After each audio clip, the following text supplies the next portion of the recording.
పెట్టాలి. పార్లమెంటులో దేశ ప్రజలకి అక్కడ ఏం జరిగిందనేటటువంటి విషయాన్ని స్పష్టంగా ప్రజలందరికీ చెప్పాల్సినటువంటి బాధ్యత ఉంది. అదే మాదిరిగా మొన్న విమానం జరిగింది. విమానంలో దాదాపు 270 మందికి పైగా చనిపోయారు.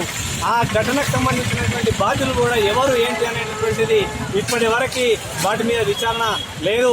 వెంటనే విచారణ జరపాలని చెప్పేసి దాంతో పాటుగా ఈరోజు అమెరికా ట్రంప్ మరి 2 దేశాలకు పాకిస్తాను ఇండియాకు మధ్యన ఒప్పందం చేసినామని చెప్పేసి ట్రంప్ చెప్పినటువంటి పరిస్థితి ఉంది. అది మరి ట్రంప్ చెప్పేటటువంటి విషయాన్ని మనం ఎందుకు వినాలి?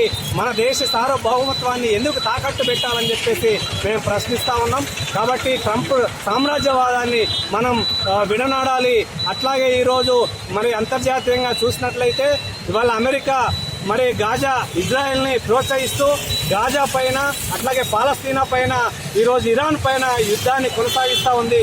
సామాన్య ప్రజలు కనీసం అక్కడ ఇరాన్లో ప్రజలు తినటానికి కూడా తిండి లేనటువంటి పరిస్థితి ఉంది. ఇజ్రాయెల్లో చిన్న పిల్లలు సైతం తిండి లేక ఇసుక తింటున్నటువంటి పరిస్థితి ఉంది. అంటే అక్కడ ఎంత ఘోరంగా ఈరోజు వ్యవహరిస్తున్నటువంటి తీరు, ఈ టెర్రరిజాన్ని అడ్డుకోవాలి. అమెరికా సామ్రాజ్యవాదాన్ని మరి అడ్డుకోవటానికి ఈరోజు దేశ ప్రజలందరూ కూడా ముందుకు రావాలి. అట్లాగే మన నరేంద్ర మోడీకి చెప్పాల్సినటువంటి బాధ్యత ఉంది.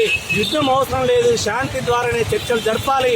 ఎందుకంటే ఇరాన్ మీద ఆయిల్ యొక్క మొత్తం కూడా స్వాధీనం చేసుకోవాలని చెప్పేసి ఈరోజు అమెరికా చేస్తున్నటువంటి ఈ దాడుల్ని ఆపాలని చెప్పేసి ఈరోజు ఈ దాడులకు నిరసనగా CPM party Armoor division committee ఆధ్వర్యంలో ఈ క్యాండిల్స్ ర్యాలీ, అందులో చనిపోయినటువంటి అమరులకు నివాళులు అర్పిస్తూ మరి మేము ఈ నిరసన ప్రదర్శన తెలియజేస్తాం.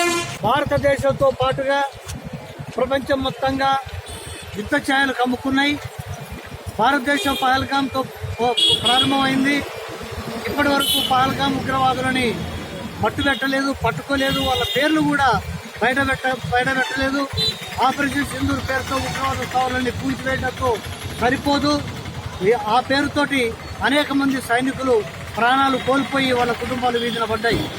ఇప్పటి వరకు ఆ ఉగ్రవాదులు పట్టుకోలేదు.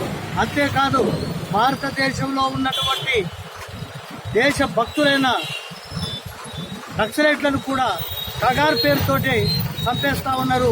వాళ్ళ పేరుతోటి ఆదివాసీలను కూడా కనీసం 30-40 మందిని ఇప్పటికే పచ్చపోయి అడవులలో కర్రెగుట్ట అడవులలో చంపేసినటువంటి నిరంకుశత్వం నిలబడ్డది.